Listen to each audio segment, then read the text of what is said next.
दिल्ली के चुनाव से मैं बाउंड रहा कि देश का सुरक्षा का प्रश्न है, तू मैं नहीं करना चाहिएगा।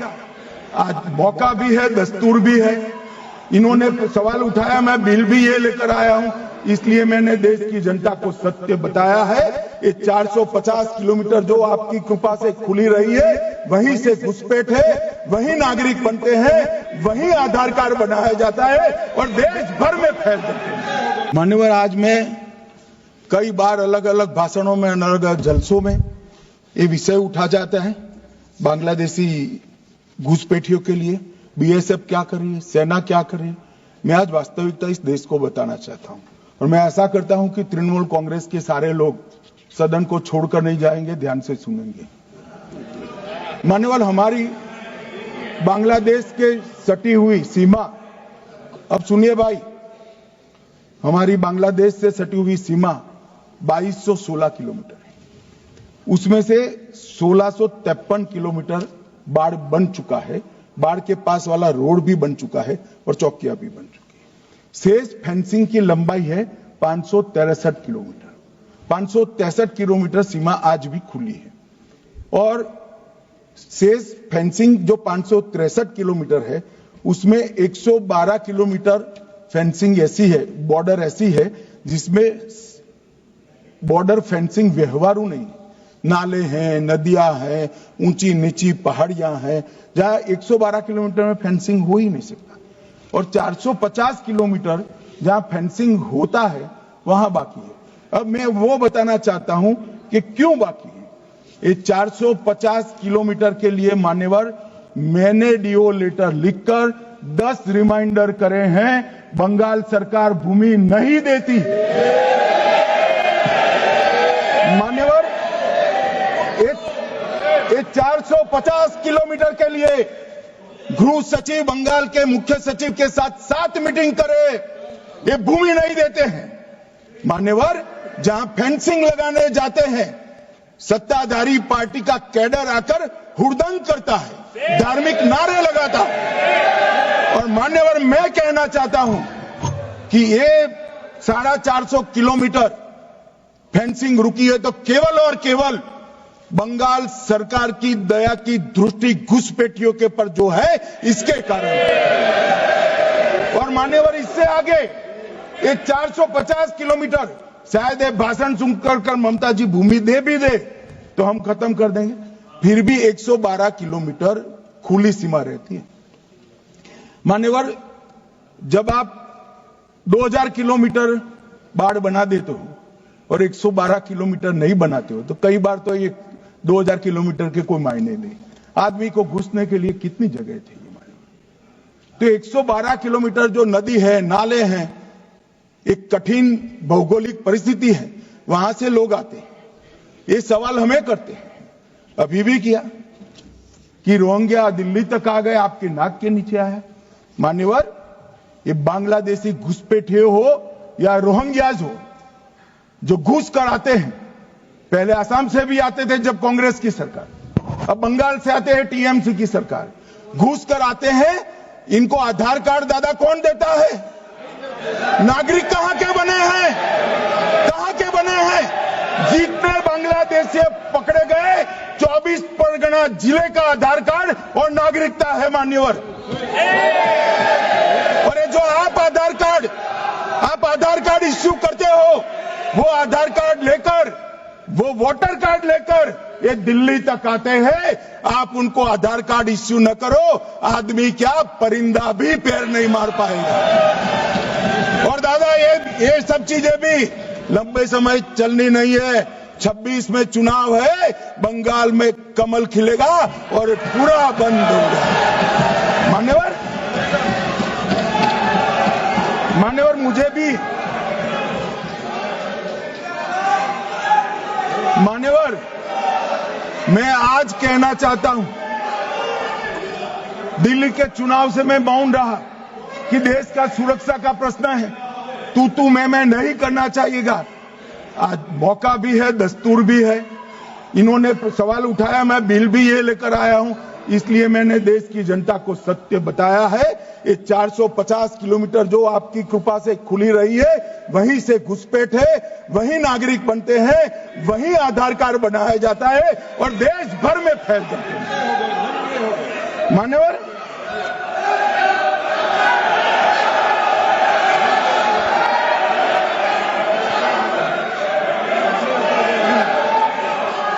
मान्यवर, एक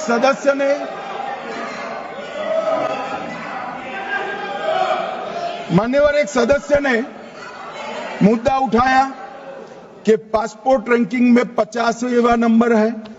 मान्यवर, ऐसा कोई सरकारी सर्वे नहीं है, एक निजी एनजीओ ने सर्वे कर दिया है। अब मुझे ये समझ में नहीं आता, इंडी अलायंस के नेता जब से राहुल गांधी बने हैं, सरकार के अधिकृत डेटा की जगह वो एनजीओ का ही डेटा खंगालते हैं। कई बार तो भाषण भी एनजीओ का दिया हुआ करते मान्यवर, और कई बार छापा बगैर का संविधान भी लहरा देते हैं। मुझे मालूम नहीं है क्या हुआ है इस देश को। कनिमोजी जी ने कहा कि इतने सारे तमिल शरणार्थी आए हैं, इसके लिए भारत सरकार की नीति क्या है। बहुत अच्छा मुद्दा। मान्यवर, मेरा भी वो शरणार्थियों के लिए दिल इतना भी दुखता है जितना कनिमोजी का दुख। मगर उन्होंने कहा आपकी नीति क्या है। मैं नीति बताता हूं। 1986 से जो भारत सरकार का नीति है, और जब आप 10 साल यूपीए सरकार में थे, तब जो आपका नीति था वही हमारा नीति है। ये तो 74 से आए, अब 10 साल था, दयानिधि जी भी मंत्री थे, बालू जी भी मंत्री थे, कुछ नहीं किया। और हमें सवाल कर रहे हैं कि आपने क्या किया। भला आपने कर दिया होता तो हमारे लिए तो बारी ही नहीं आती। मान्यवर, तमिल शरणार्थियों की नीति में हमने फुल स्टॉप कॉमा का बदलाव नहीं किया है। जिस सरकार में डीएम के हिस्सेदार थी, वही नीति को हमने जस का तस अपनाने का काम किया है। अगर कुछ बदलाव करना है तो मुझे दे दो, देखना, हम सोचेंगे। मान्यवर,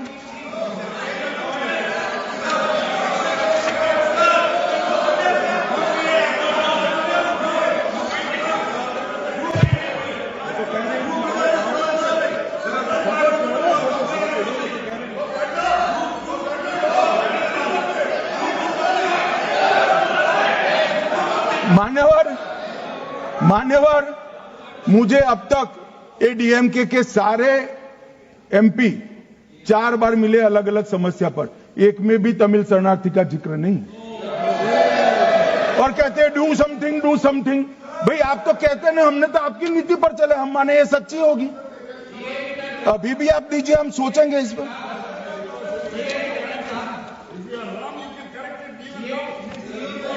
मगर आपने रॉन्ग किया है, एक्सेप्ट करते हो ना।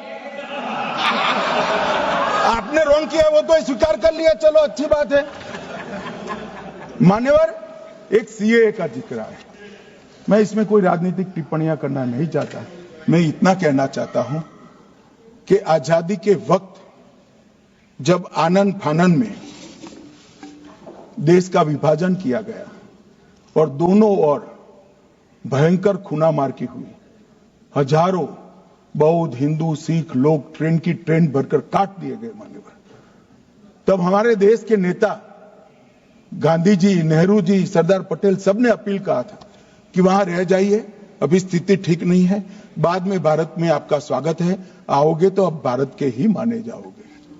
मान्यवर, वो लोग वहां अपने धर्म को बचाने के लिए, परिवार को बचाने के लिए, महिलाओं की परिवार की महिलाओं के सम्मान को बचाने के लिए भारत में आए।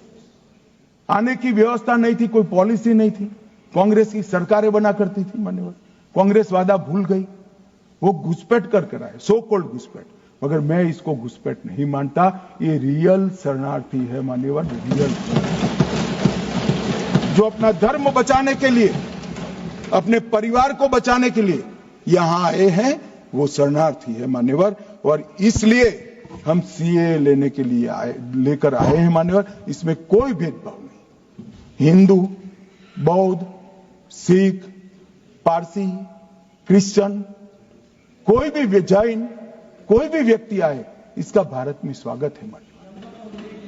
हमने कोई भेदभाव नहीं किया है, मगर जो घुसपैठ करने के लिए आते हैं, घुसपैठ करने के लिए आते हैं, उनको जरूर हम रोकेंगे। मान्यवर, नागरिकता इनको ही प्रदान होगी जिन पर अत्याचार हो, जो विभाजन की विभीषिका को झेलें, जिनके परिवारों पर अत्याचार, उन्हीं को हम नागरिकता देंगे। मान्यवर, ये पूरे विधेयक को 4 कानूनों को समाप्त कर कर इसको रिप्लेस करने के लिए लाए हैं। मान्यवर, ये चारों कानूनों में जितनी भी क्षतियां थी, लूफोल्स थे, उसको भरने का भी काम किया है, ओवरलैपिंग को हटाने का भी काम किया है।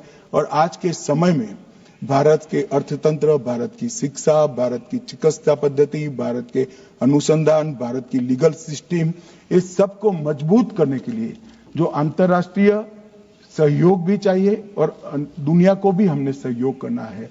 दोनों चीजों को देखकर, परंतु उसमें सबसे पहले देश की सुरक्षा की चिंता कर कर ये विधेयक लेकर मैं आपके सामने आया हूं। मान्यवर, मैं आपके माध्यम से सदन के सभी सदस्यों को निवेदन करना चाहता हूं, इसको पारित करें।